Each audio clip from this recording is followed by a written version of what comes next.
Hello বন্ধুরা, welcome to my YouTube channel রাখির কিচেনে সবাইকে স্বাগত জানিয়ে আজকে দারুণ স্বাদের দারুণ একটা রেসিপি শেয়ার করতে চলেছি। আজকে রেসিপি মটন কোরমা। এই রেসিপির পুরো ভিডিওটা দেখার জন্য আপনাদের কাছে অনুরোধ রইল। তো আমি এখানে নিয়েছি 1 কেজি মতো মটন। আর মটনটা বানানোর জন্য প্রথমে গোটা মশলাটাকে আমি গুঁড়ো করে নেব, আর সেই মশলাটা আমি রেডি করে নেব। এখানে নিয়েছি আমি শুকনো লঙ্কা 4টা মতো, আর স্টার, এলাচ, লবঙ্গ আর জয়ত্রী, আর নিয়েছি সামরিচ, গোলমরিচ কয়েকটা পরিমাণ মতো, আর 1 চামচ নিয়েছি গোটা ধনিয়া, 1 চামচ মৌরি, আর নিয়েছি 1 চামচ গোটা জিরে। আর এটাকে অল্প আঁচে খুব সুন্দর করে হালকা করে লাল লাল করে ভেজে নিতে হবে, আর আধো আধো করে পেস্ট করে নিতে হবে। দেখুন, পুরো গুঁড়ো করব না, আধো আধো গুঁড়ো করে নেব। আর ওই মিক্সিং জারে নিয়ে নেব 2 টেবিল চামচ আদা বাটা, আর 2 টেবিল চামচ মতো রসুন বাটা, আর 2 থেকে 3টে মতো কাঁচা লঙ্কা। এটাকে আমি হাত দিয়ে এইভাবে ভেঙে দেব। আর নিয়ে নেব কিছুটা কাজু বাদাম আর আমন্ড বাদাম, আর 2 টেবিল চামচ মতো চাল মগজ। আর এটাকে 1 ঘন্টা ভিজিয়ে রেখেছিলাম, খুব সুন্দরভাবে ফুলে গেছে আর নরম হয়ে গেছে। আর এই আমন্ড বাদামের খোসাটা হাত দিয়ে এইভাবে ছাড়িয়ে দেব, আর ওই মিক্সিং জারে ওটাকে পেস্ট করে নেব। এখানে ধনিয়া পাতা আর পুদিনা পাতাটা ব্যবহার করতে পারেন, স্মেলটাও দারুণ আসে আর খেতে কিন্তু দারুণ হয়। তো এই দুটো আমি আজকে এই মটন কোরমাতে ব্যবহার করিনি, কিন্তু আপনারা কিন্তু চাইলে ব্যবহার করতে পারেন, স্মেলটা দারুণ আসে। তো আমি এখানে জল ঝরানো টক দই নিয়েছি প্রায় 2 থেকে 3 টেবিল চামচ মতো, আর সেটাকে পেস্ট বানিয়ে নিয়েছি। কি পেস্ট বানালাম আপনাদের দেখিয়ে দিয়েছি। এরপরে গ্যাসের ওভেনে কড়াই বসিয়ে দিয়েছি, তাতে দিয়েছি 2 টেবিল চামচ মতো অলিভ অয়েল, আর দিয়েছি 3 থেকে 4 টেবিল চামচ মতো ঘি। আর অয়েল আর ঘিটা গরম হয়ে এলে দিয়ে দেব পেঁয়াজ কুচানো।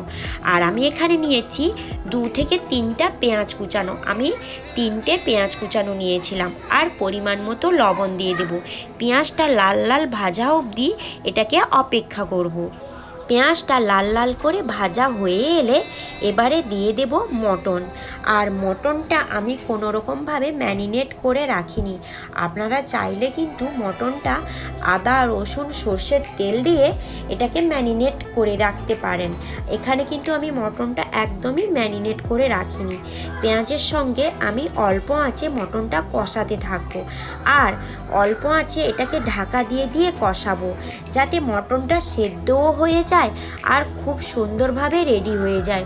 মটনের ওই গন্ধটা কিন্তু থাকবে না, যেহেতু আমি এখানে ঢাকা দিয়ে দিয়ে জলটা আমি মেরে নেব। মটনটা দেওয়ার পরে পেঁয়াজটার সঙ্গে ভালোভাবে কষাবো, আর এক্সট্রা যে জলটা বেরিয়ে আসবে কষাতে কষাতে ওই জলটা যেন শুকিয়ে যায়, যাতে মটনের ওই গন্ধ ভাবটা থাকবে না। ব্যাস, এইবারে আমি মটনটা ঢাকা দিয়ে দিয়ে 30 মিনিট কষাবো, আর মটনটা খুব সুন্দরভাবে কষানোও হয়ে যাবে, সেদ্ধও হয়ে যাবে। আর মটন রান্না করার সময় প্রথম থেকে কিন্তু গোটা সুপারি আপনারা দিয়ে দেবেন। আমি আগে বলেছি যে মটনে গোটা সুপারি ব্যবহার করলে মটনটা ভালোভাবে সেদ্ধ হয়ে যায়। এরপরে মটনটা মোটামুটি সেদ্ধ হয়ে এলে অ্যাড করব ওই পেস্ট করে রাখা আমন্ড, কাজু আর চালমগজ টক দই। ওটা অ্যাড করার পরে সব রকম কাঁচা লঙ্কা, আদা, রসুন বাটাও দেওয়া ছিল।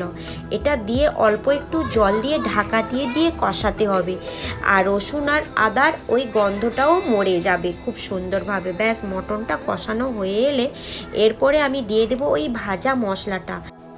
ওই ভাজা মশলাটা দেওয়ার পরে দিয়ে দেব 1 টেবিল চামচ মতো কাসুরি মেথি। তো মটনটা আমার খুব সুন্দরভাবে কিন্তু কষানো হয়ে গেছে, আর মটনটাও মোটামুটিভাবে সেদ্ধ হয়ে গেছে। তাই আমি বেশি জল অ্যাড করব না, প্রায় 2 থেকে 3 কাপ মতো জল দিয়ে দেব, যাতে মটনটা আরও একটু খুব সুন্দরভাবে সেদ্ধ হয়ে যায়, আর ঝোলটা যাতে ফুটে যায়, স্মেলটাও দারুণ আসবে আর টেস্টটাও খুব সুন্দরভাবে আসবে। তাই আমি অ্যাড করব 2 থেকে 3 কাপ মতো জল। তবে হ্যাঁ বন্ধুরা, এই মটন কোরমা রেসিপিটা আপনাদের খুব সুন্দরভাবে বলেও দিচ্ছি আর ভালোভাবে দেখিয়েও দিচ্ছি, কোনো অসুবিধা হবে না। অবশ্যই কিন্তু এই মটন কোরমা রেসিপিটা একবার হলেও কিন্তু ট্রাই করবেন। খুবই অসাধারণ টেস্ট আর হেলদি আর টেস্টি। যেহেতু আমি এখানে কোনো অয়েল ব্যবহার করিনি, অল্প একটু অলিভ অয়েল দিয়েছি, কিন্তু ওই অলিভ অয়েলটা না দিয়েও ঘি দিয়ে এটা বানানো যায়। আর মটনের যে ওই গন্ধ ভাবটা কিন্তু থাকবে না, খুব সুন্দরভাবে হয়ে যাবে। মটনে ঘি ব্যবহার করলে মটনের ওই যে গন্ধটা কিন্তু থাকে না। যে মটন খায় না অনায়াসে কিন্তু এইরকম রেসিপিটা খেয়ে ফেলবে আর কোনো গন্ধও থাকবে না।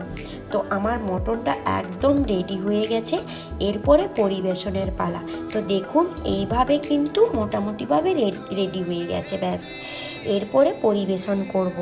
অবশ্যই বন্ধুরা, আমার রেসিপি যদি ভালো লেগে থাকে তাহলে প্লিজ আমার চ্যানেলটিকে সাবস্ক্রাইব করে দিবে আর অনেক অনেক শেয়ার করে দেবে, আর ছোট্ট একটা কিন্তু লাইক করে দিতে ভুলে যাবে না।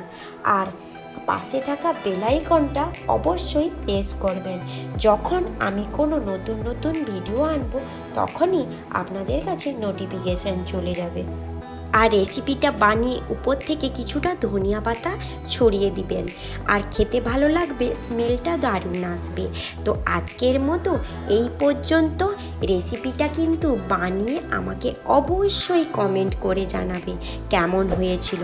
অবশ্যই কিন্তু রেসিপিটা বানাবে, অসাধারণ খেতে। আজকের মতো এই পর্যন্ত। কাল আবার কোনো নতুন ভিডিও নিয়ে আমি চলে আসব। ততক্ষণ ভালো থাকুন আর সুস্থ থাকুন।